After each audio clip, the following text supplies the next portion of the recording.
Hello again, everyone, and welcome to another edition of the Inside Lowell Daily Pulse, the Tuesday, July 1st edition of the Daily Pulse. I'm your host, Teddy Panos, coming to you from the WellPoint Studios here in beautiful, historic downtown Lowell, kicking off a new month here on the calendar, the second half of the 2025 calendar. Yep, we are now more than halfway through 2025. Unbelievable. But hey, as we say, time flies when you are having fun, and we've certainly been having lots of fun here on the Daily Pulse, the show that keeps its finger on the pulse of Lowell and the world around it. And today we're going to do a little bit of both on this Daily Pulse, as I'm joined here in the WellPoint Studios, by one of my favorite guests, the empty chair. And you know what that means, everybody. If it's Tuesday, which it is, and if that chair is empty, which it is, that means it's another Trigger 'em Tuesday edition of the Daily Pulse. But we're going to have a little fun today. I mean, we may trigger the green folk a little bit, but this actually isn't meant to trigger you. It's actually meant to kind of give you a hint of what's coming, what's to come, and to kind of get you used to it. But I will end on a positive note for you green folk out there, because all hope is not lost, and the thing that's going to immediately shatter your dreams in the very near future is ultimately the thing that may save your entire movement. So we're going to talk about all of that, plus an interesting little tidbit from last night's Lowell City Council meeting. First, let me thank our Daily Pulse sponsors. Of course, Ray Booten is a licensed realtor in Massachusetts and New Hampshire. He is a certified appraiser in both of those states as well. So if you're looking to buy or sell a home, a business, or a commercial property, or if you'd like that property appraised, the one person you need to talk to is Ray Booten. And you can find him easily enough at realestaterayBooten.com. That's realestaterayBooten.com. Thank you as well to our friends at WellPoint for hosting us here in the WellPoint Studios. WellPoint, the only health plan offering healthcare benefits exclusively to Massachusetts GIC members. At WellPoint, your whole health is their whole point. Thank you, Ray. Thank you, WellPoint. Quick note here, since this is the last show I'm going to do for the week. We're taking a couple of days off here. The family and I are going to be going away, so you won't get your Daily Pulse fix these next 3 days. I promise you we'll be back Monday. But I do want to remind you that you have until Thursday, July 3rd, to order some of your Inside Lowell swag, the outfits that you see the Inside Lowell hosts, that you see yours truly wearing today, the Inside Lowell polo shirt. And trust me, it'll look much better on you, I'm sure, than on me, especially if you don't have the man boobs like I have. But you can get t-shirts. We have long sleeve t-shirts. We have short sleeve t-shirts. We have the polo shirt that I'm wearing. And of course, for the winter time, or maybe even those cool summer nights on the Cape or anywhere else, the Inside Lowell hooded sweatshirt. The hoodie is available for you as well. Get to our Facebook page. You can see the link on our Facebook page right up at the top. Also on InsideLowell.com. There is a link there. There's a story about the online store being open, and you can click the link and order your stuff there. Again, you'll have until Thursday, July 3rd, 2 days from today, to order your stuff. All orders will be placed in bulk and then expected to be delivered within about 2 or 3 weeks. So if you want to wear the same outfits your Inside Lowell hosts often wear, here is your opportunity to do so. All right, last night, the Lowell City Council met, kind of an unscheduled meeting to finish a very busy agenda that did not get concluded last Tuesday night because of a very lengthy discussion on the Markley Group, which will be the basis of most of our Daily Pulse discussion today. But one thing that was brought up last night, and it popped up on the agenda and then was discussed on the floor of the City Council last night, and that was an update on the Front Runner City Initiative that UN, United Nations, WEF, World Economic Forum, Urban Economic Forum, UEF, a lot of acronyms out there that sound big, and they are, because these are worldwide initiatives. And if you remember, if you follow Inside Lowell, you clearly remember on our podcast, on our website, ton of stories there. Just search Front Runner City on the Inside Lowell page, or Inside Lowell Front Runner City on Google, and you will learn all about it, get all the background, you'll realize that Lowell is the first front-runner city in all of America. That deal was signed in January of 2025 up in Toronto, Canada by Mayor Dan Rourke, City Manager Tom Golden, and representatives from the Urban Economy Forum. We kept hearing these folks are going to come here. They'll be here at some point. We were hoping they'd be here in April. There was some optimism they might be here in May or June. Well, now we know that they are coming. And it is actually, they're coming next week. July 8th, they're going to be here for a number of days, well, a handful of days, I should say, 3, 4, who knows how long they'll stay. Maybe they'll like it so much they'll never leave. But at last night's Lowell City Council meeting, it was confirmed that they would be coming in July. That was on the agenda from last week anyway. But then it was confirmed last night that they will be here hopefully by July 8th, which is next Tuesday night, a week from tonight, and hopefully at enough time to appear in City Council chambers at Lowell City Hall, and that they will be there at the City Council meeting and hopefully answer some questions, make a presentation of some sort if they have it.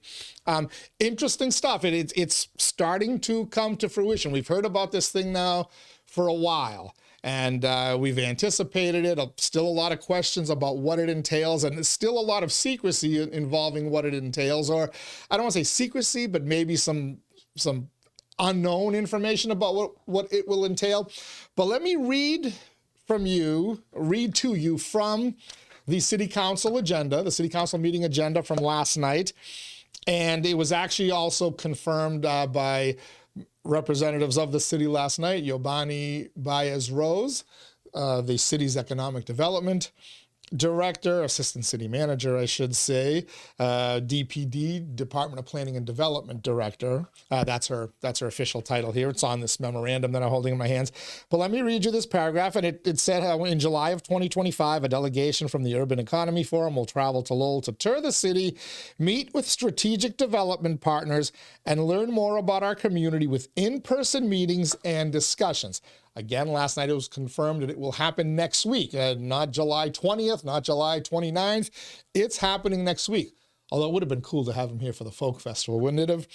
Anyway, during the visit, the city will present information about ongoing city projects and development opportunities that align with the SDG goals that are central to the Frontrunner City program, SDG, Sustainable Development Goals.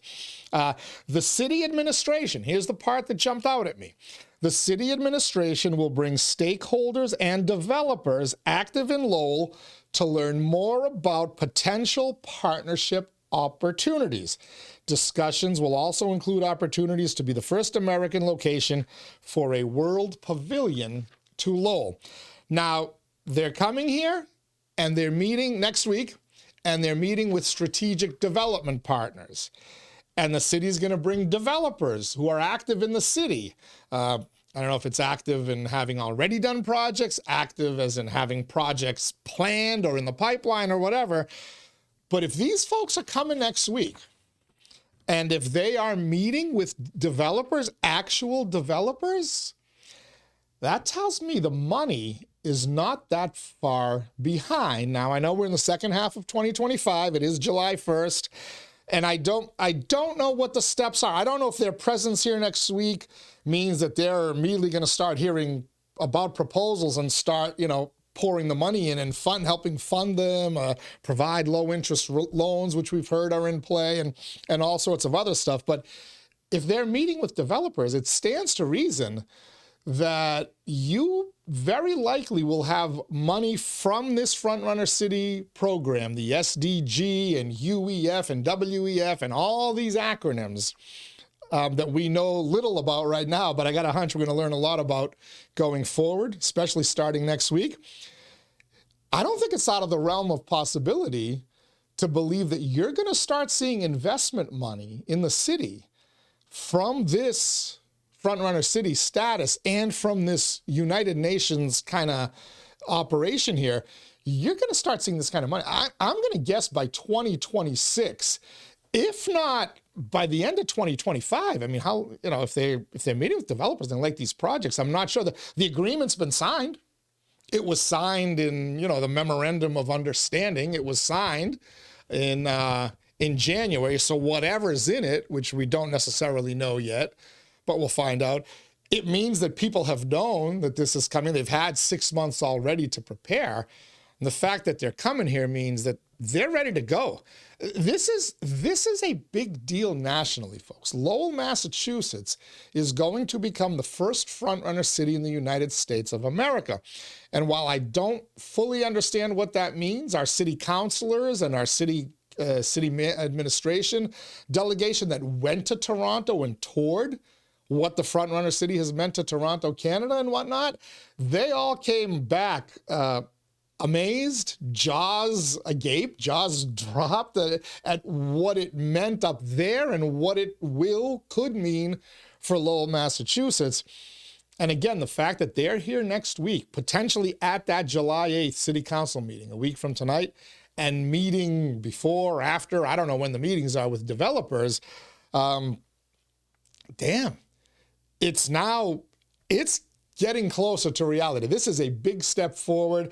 And I will not be surprised, and I'd love to try to get, Mayor Rourke or Manager Golden or anybody else in here. And hey, open invitation to any of the frontrunner city people that are coming next week.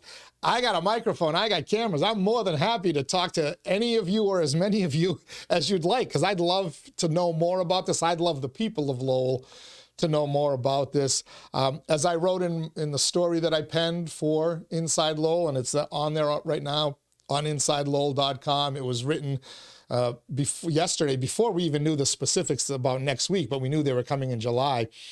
This project, combined with LINK, the UMass Lowell Innovation Network Corridor Project, has the opportunity to completely transform the city and usher in a new era of Lowell's economic development prominence, and something that we haven't seen. An economic development renaissance that we haven't seen since the Industrial Revolution from 1820 to the 1860s, when Lowell was the hub of the Industrial Revolution, thanks to the water power and those mills. So good stuff indeed. We're going to work. I'm going away on vacation.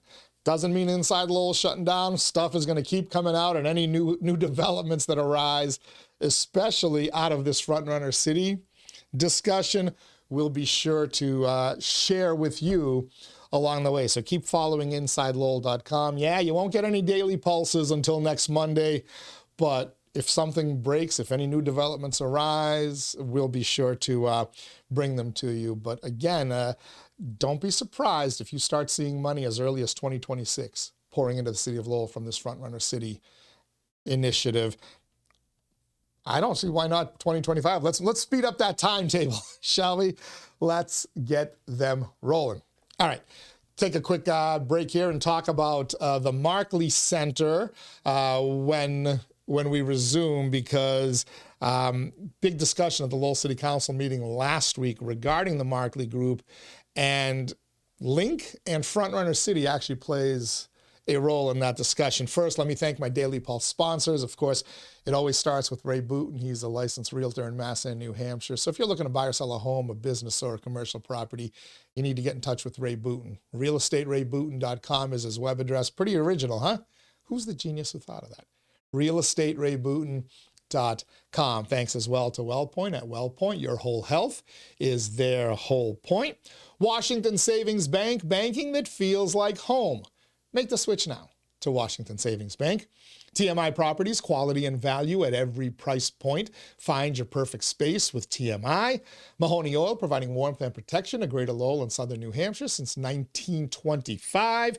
The Greater Lowell Community Foundation, improving the quality of life through strategic, impactful philanthropy.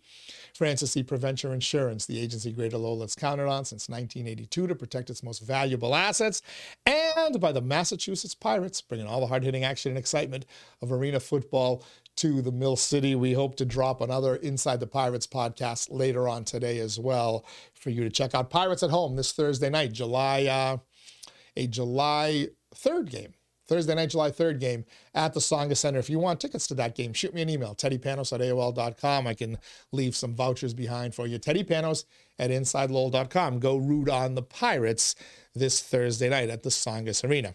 All right, the Markley Group. Why you had to have a special city council meeting last night was to finish the agenda, which there were items that needed to be done and done quickly, because that regularly scheduled meeting on June 24th, I believe was the date, a week before tonight or today.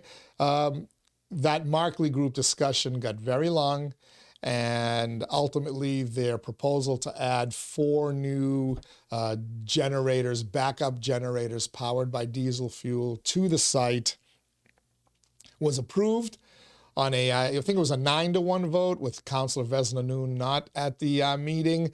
All indications are that he probably would have been one of the yes votes, 10-1, with District 5, coincidentally, South Lowell City Councillor Kim Scott being the only no vote.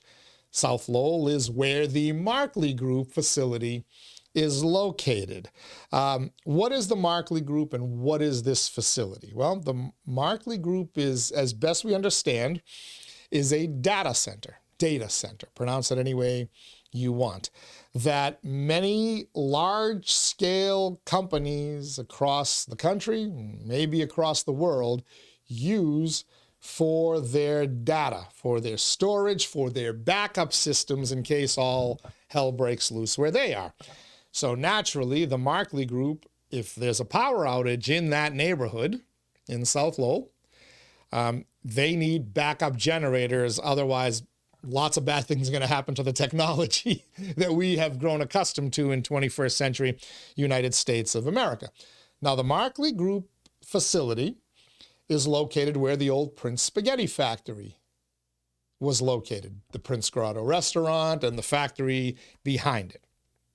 So it was always an urban industrial area, and it was always right in the middle of that neighborhood, right? The Spaghettiville Bridge, you take some turns here and there, and you kind of find your way to that facility, although getting into it, very difficult. As you would imagine, based on the national and international global clients that they deal with and industries that they deal with, this is a very heavily secured area, to the point where I'm told there are armed guards at the gates, and you do not, people who were invited in to tour the facility as part of this approval process were told they sometimes would wander off into areas and told, no, get away from that fence, get away from that fence. So it is a high security facility, and based on, I believe Comcast might be one of their clients. They're also secretive about who some of their clients are. But it was divulged, well, first let me talk about the vote. So the vote last Tuesday night was, as we mentioned, 9-1, with Councillor Scott being the lone no vote. And it was controversial. Neighbors complained about noise. Neighbors complained about the diesel generators. Some neighbors complained about the energy, and other people who don't live in the neighborhood, the energy demands, and why are they using diesel, and why are they using so much energy, and they're not being good green neighbors, and yada, yada, yada. There were also a ton of neighbors who spoke out in support of the Markley Group. There were union workers who spoke out in support of the Markley Group. And there was a UMass Lowell representative who also spoke out. Or actually, there was a letter sent through the Markley attorney, former City Councilor Bill Martin, from the university that said, hey, this is an important part of the LINK project, the Lowell Innovation Network Corridor. It's also an important part of the Frontrunner City project, which we talked about just a few minutes ago. One of the reasons Lowell was selected as a frontrunner city is because it already met many of the criteria. I guess there's a checklist with 16, maybe 17 items. Forgive me if I don't have the exact number, but there's a number of items on that checklist that a community needs in order to meet the frontrunner city requirements, to qualify and to be accepted as one. I am told that a data center is one of them. In other words, what the Markley Group is doing is one of them.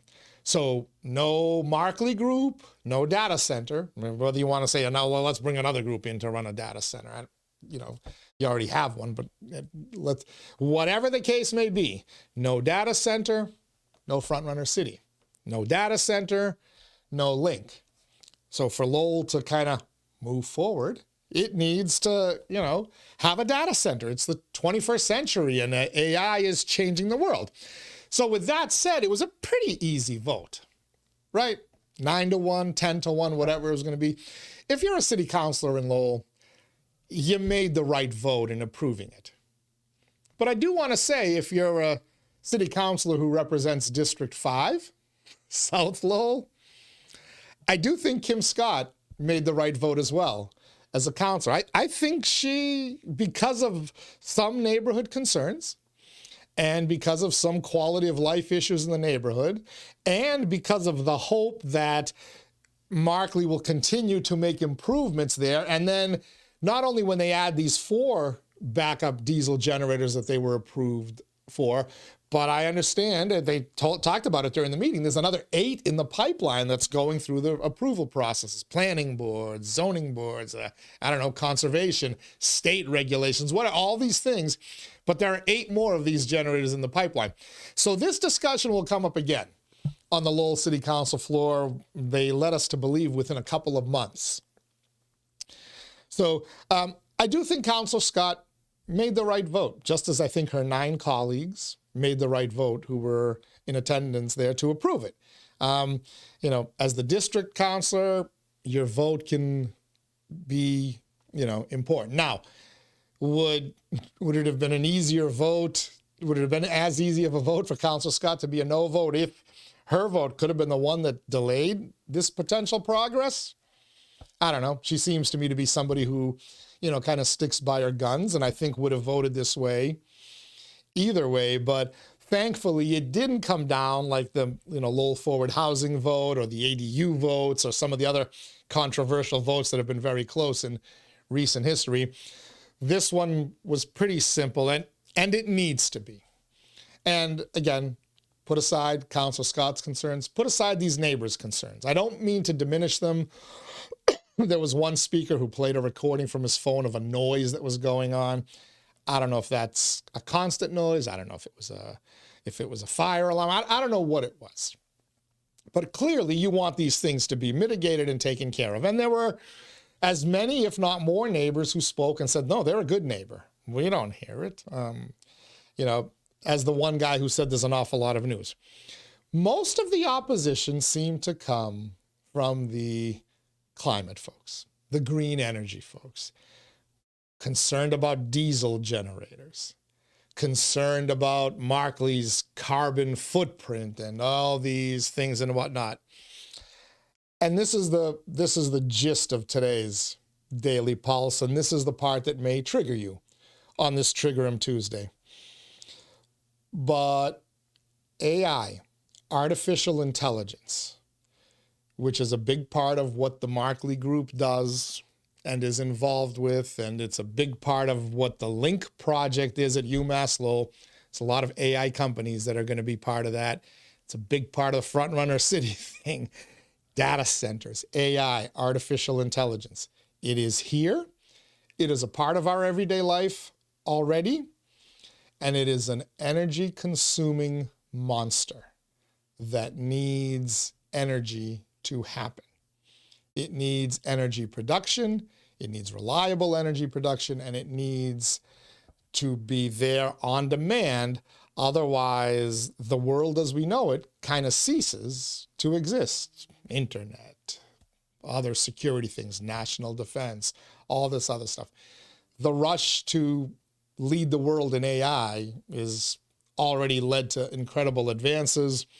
The United States is in kind of a race with China to develop it. Companies within the United States are kind of in a race among themselves to be the first, to be the best, to be the most dominant. But he who controls AI will control the future of this planet and this country as well. And the city of Lowell, because of the Markley Group's presence, because of Link, to some degree because of Front Runner City, stands to be in the center of that discussion, in the center of that whole little intricate network, the infrastructure that's necessary for this. And as such, your climate demands, your carbon footprints and all this stuff. I hate to break it to you environmentalists. This is the death of your movement, temporarily. You're going to be put into a coma. Your green movement, your climate movement, your demands that we go 100% carbon neutral by 2030, 2035, 2050, whenever that date is, they're about to get shattered, and they will get shattered not only because of AI, not only because of 21st century industry, but because your political leaders who are also fighting this are going to understand, they probably already do understand, that they're fighting a losing battle, and that in order to have progress, in order to not be left behind in the virtual caveman days of the 21st and 22nd centuries and beyond, you need to create reliable energy that can fuel AI, artificial intelligence. Think I'm kidding? Let's go back to our screen here. Let's put away our online store, the InsideLowell online store. Again, it closes July 3rd, so you got to get your order in by then. And let's pop up this news headline from May 7th. Google to fund development of 3 nuclear power sites. If you read the story, Google is doing it because ultimately to produce the amount of energy that artificial intelligence is going to consume, forget solar, forget wind, forget water power, which are just drops in the bucket of our energy production. Oil, gas, and coal are not going to be enough to fuel this. Why? Because there is a finite amount of those, and they'll get gobbled up pretty quickly. And so Google knows that nuclear energy is the future of energy, not just in the United States, but on the planet. In France, in Germany, in China, in everywhere that is in a rush to have AI and have the type of facilities that they need. So not only do you need data centers, but you need nuclear energy. Now, you might be thinking, well, Google, they're just idiotic. Surely there'll be another company that will come up and find a different way to power their AI. Well, it ain't going to be your buddy Zuckerberg, lefties. Meta, a.k.a. Facebook, signs a deal with a nuclear plant to power AI and data centers for 20 years. See that word, data centers, in there again? AI and data centers, they're married. The two are joined forever. But Google and Meta both know that nuclear energy is the only way we're going to meet the energy demand. How much so? Well, Pennsylvania, they're just firing up a portion of 3 Mile Island. Remember that nuclear power plant? That's been closed for a while. Now, as we talk about nuclear energy, remember, UMass Lowell has a nuclear reactor. Now, it's small scale. It's for research rather than energy production. But, do you think it's a coincidence that all these AI companies and all these other high-tech companies of the 21st and 22nd century are coming to Lowell as part of the LINK project, and that they have a nuclear reactor actually on the campus of UMass Lowell to enable research and who knows what else? I don't think it's a coincidence. I don't think it's purely coincidental. And if you look at all these headlines, you can see nuclear energy is a big part of AI and a big part of data centers, aka the Markley Group, which is a data center. Now, why do I say that AI is going to do away with the green energy movement, at least temporarily? Let's go back to our little slideshow here. We'll take these two off. Sorry about that. This is why I need a producer. But this is generative AI, generative artificial intelligence. That is the holy grail of artificial intelligence. This is their power demand. And you see this little graph, it shows you what the power demand was in 2023 versus what it is today in 2025 and what it is projected to be in 2027. Now, I'm going to call your attention to the left-hand column, the TWH. What is TWH? I didn't know. I knew what KW, right? KWH was. You see it on your electricity bill every month, right? Kilowatt hours. KWH, kilowatt hours. How much energy you're using. And if your house is like mine, you're using, I don't know, anywhere from 4,000 to 5,000, whatever that number is in your house. Everybody uses a certain amount of kilowatt hours. And you see it at your house, you see it at your business. I see it at my family's restaurant. Our kilowatt hours, much higher in the business than they are in the house, they're whatever. But they're measured in kilowatt hours. AI demand is measured in TWH, terawatt hours. Terawatt hours. Trillion watt hours. The terawatt hour is a trillion watts of energy. Not a K, not a 1,000, a trillion. So look at that number. Now, explaining the blue and the gray lines in this graph. So if you have a 4-chip server versus an 8-chip server, this is how much AI power is necessary. How much energy is necessary to fuel, to energize AI. And it might seem counterintuitive that an 8-chip server demands less.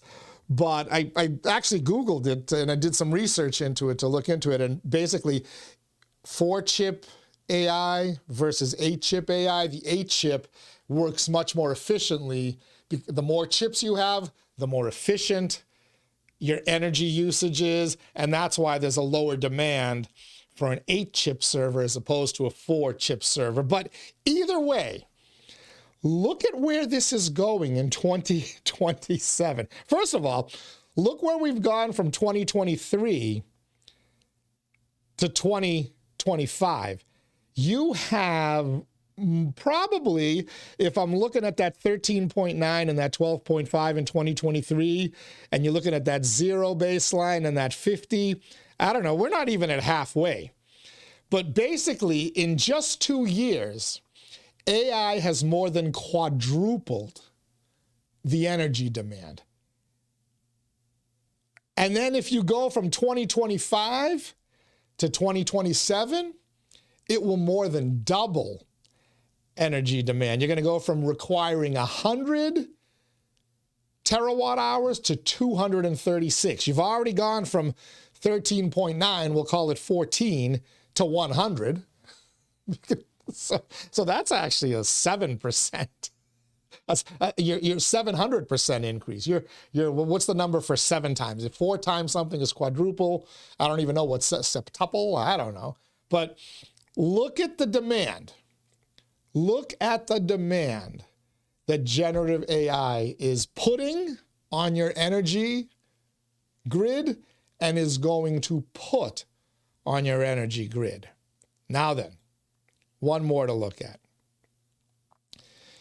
For those of you who think solar and water and wind are going to fund this, so you can see this is, I've highlighted the area, but it's a percentage of your energy mix. In the United States in 2023, solar power accounted for approximately 3.9%. Let's call it 4%, shall we? Of your total utility scale electricity generation. Now, it goes on to note that while this is a significant increase from previous years, it's important to note that it represents a smaller share compared to other energy sources like natural gas, coal, and nuclear power. In other words, as AI and other things are requiring more and more energy be produced, the percentage that solar can meet dropped and is dropping. I believe in 2022, it over 4% of the grid was, the power to the grid was supplied by solar. It's now dropped to under 4%. And you can see where that's going to keep going simply because of the demand that AI is going to put. Simply put, climate folks, solar power cannot meet the demand. It can't. Neither can wind, neither can water. Water or anything else that they've come up with right now. As a matter of fact, while temporarily natural gas, coal, oil, and others will be able to step in and fill the void as seen by the increased usage, long-term, those too will not be able to meet it. Hence, the investment in nuclear. It's why you're seeing Germany firing up coal plants again for the short term while they discuss nuclear for the long term. You're seeing it in France, and yes, you're seeing it at 3 Mile Island and other parts of the United States. Google and Meta know it. Elon Musk knows it as he's racing to create AI models. So does everybody else who's doing this. The world knows that they cannot fuel the future. AI is the future. Like it, love it, good for mankind, horrible for mankind, too late. The genie's out of the bottle. It's coming, and we're in a race with the Chinese. We're in the race with China to get it and develop it and be the dominant country. Just like you were in a race to get to space in the 60s, just like you were in a race to get to the internet in the 80s and 90s, you are now in a race for AI. And the United States cannot lose this war. They cannot lose this race, and they cannot lose any type of cyber war or whatever that will be fought once AI controls the planet. So the green movement, apologies to Greta Thunberg, apologies to all those speakers who showed up at the Lowell City Council meeting the other night to fight back against Markley, but you're spinning your wheels, folks. You're gonna get your legs cut out from you in terms of the environmental movement. These goals, these carbon goals for 2030 and 2035 and 2050, they're going out the window, folks. They're going to go out the window, and they're going to go out the window really quickly. They're going to go out the window really quickly because of this. There's no other way. There is no other way, and unfortunately, solar power has not developed quickly enough to a level that can fund this. Why do I have a feeling YouTube's going to put a little warning label on this? But so by extension, in order to prepare you for this, in order to create enough energy to prepare you for this, your climate movement's going to have to get put on the back burner. Your Democratic politicians, your leftist politicians, there may be some holdouts. Something tells me Greta Thunberg will not be, swayed by the cold slap of reality, but it's coming.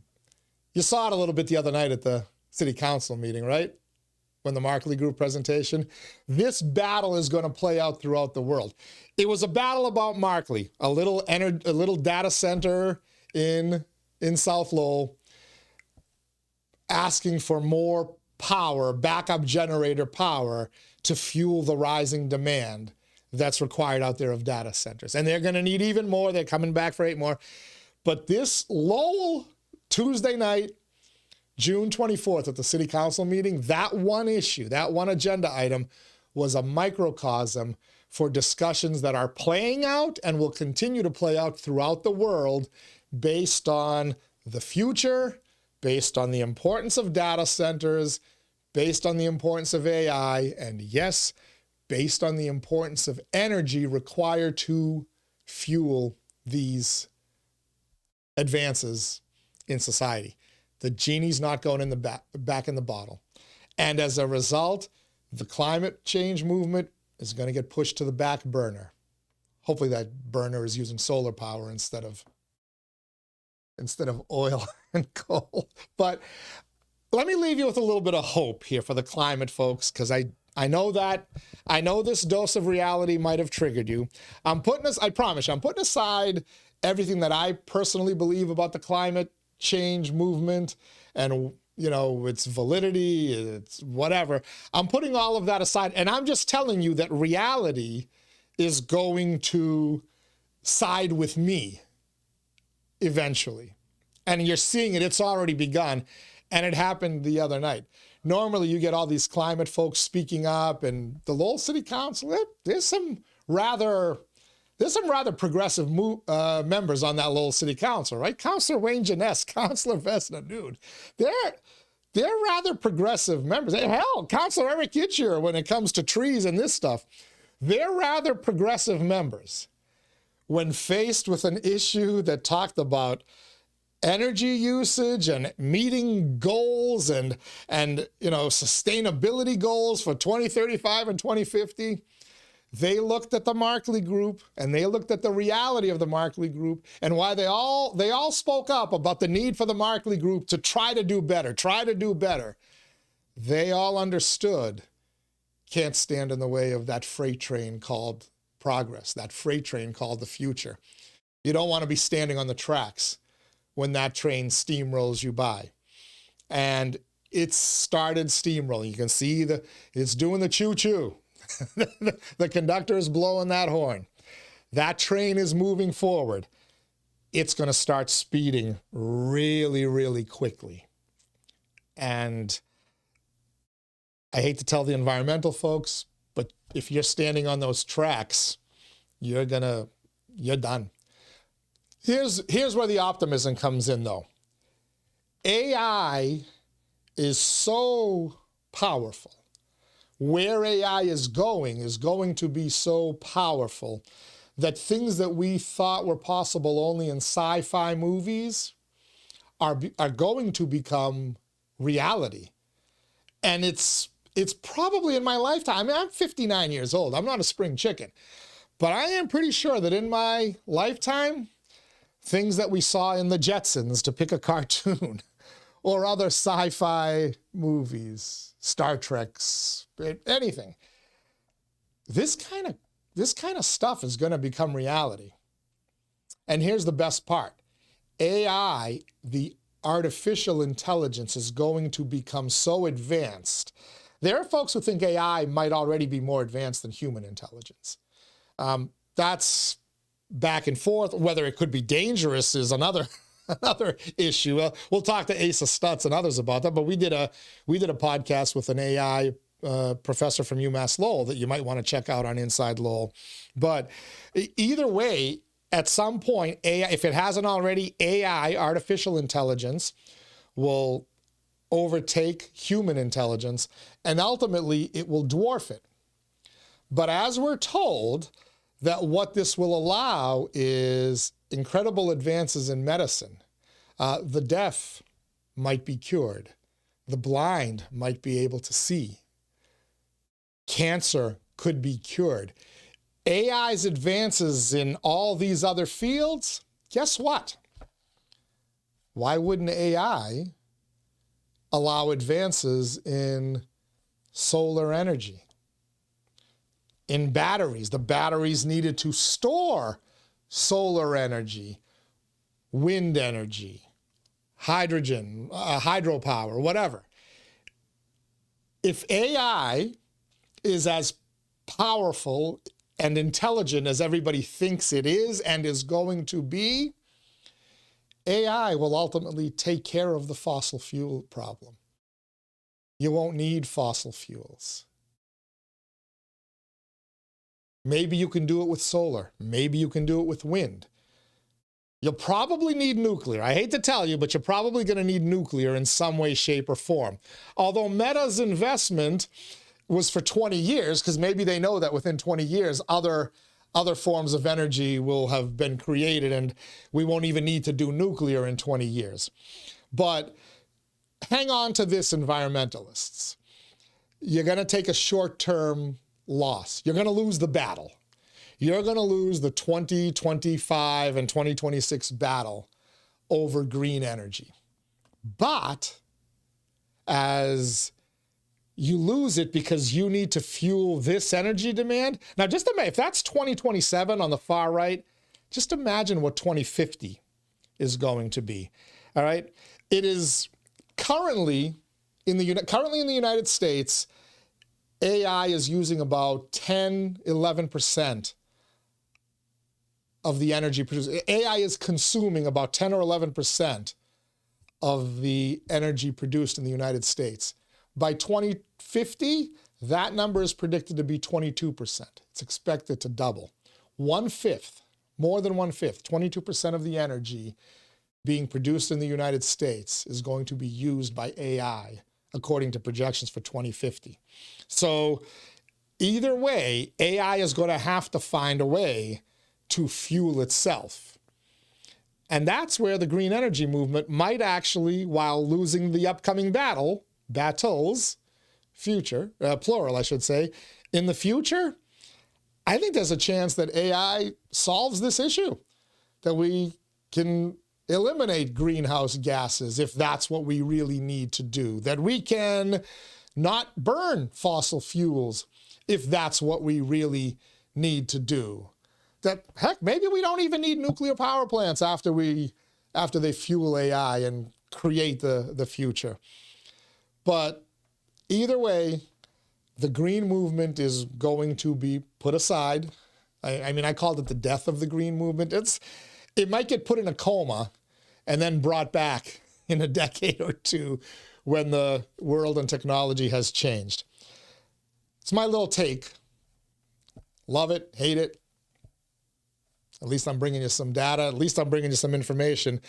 But I do think it fascinating that as two things that were discussed on the Lowell City Council floor last Tuesday night and then again last night, the Markley Group, aka data centers and their need for energy, backup energy, and the demand for other energy, and Frontrunner City, throw Link in there as well. All of them are intertwined. The future of mankind, the future of society, the future of the planet is playing out and has played out in the Lowell City Council chambers to some way, shape, or form over the last 8 days. I mean, it's fascinating. It really is. And think about the fact that as the Markley Group continues to grow and Link develops and Frontrunner City becomes what we're hoping it's going to be, that Lowell, Massachusetts is going to be a leader, a worldwide leader in this, just like we were in the 1800s with water power in the Industrial Revolution. Lowell, Massachusetts is perfectly positioned, and now you can see all the pieces coming into place for Lowell, Massachusetts to become a worldwide city again. Not forget a leader in the United States, a global leader in a lot of these things. Unbelievable, unbelievable. I think it's great because we back in January, before we knew any of this, back in December when I planned it out, but on January 6th when we launched the Daily Pulse, we dubbed the show as the show that keeps its finger on the pulse of Lowell and the world around it.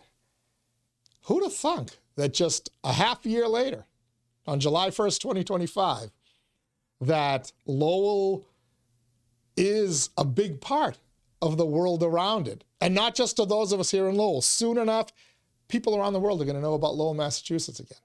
I think that's awesome. All right. That wraps it up for today. I thought I was going to go a lot less time, but I went my usual 48 minutes or so. Appreciate everybody tuning in. Hopefully you learned a little something. I hope I didn't trigger you too much on this Trigger 'em Tuesday, but I also left you with some hope, green folks. There it is. Love it, hate it. I think it's reality. I think you're going to have to learn how to deal with it. But thank you for being here. Reminder, our online store closes after July 3rd, so get your orders in there. We're taking a few days off. No Daily Pulse until next Monday, July 7th. I'm going away for a few days. But Inside Lowell will keep churning out the news and the developments here in the Mill City and in the world around it if we have to. As we like to say, Inside Lowell. If Lowell is your home, this is your place. Till next time, Everybody stay safe, stay cool, have a fantastic 4th of July holiday, Independence Day holiday, and we'll catch you on the other side.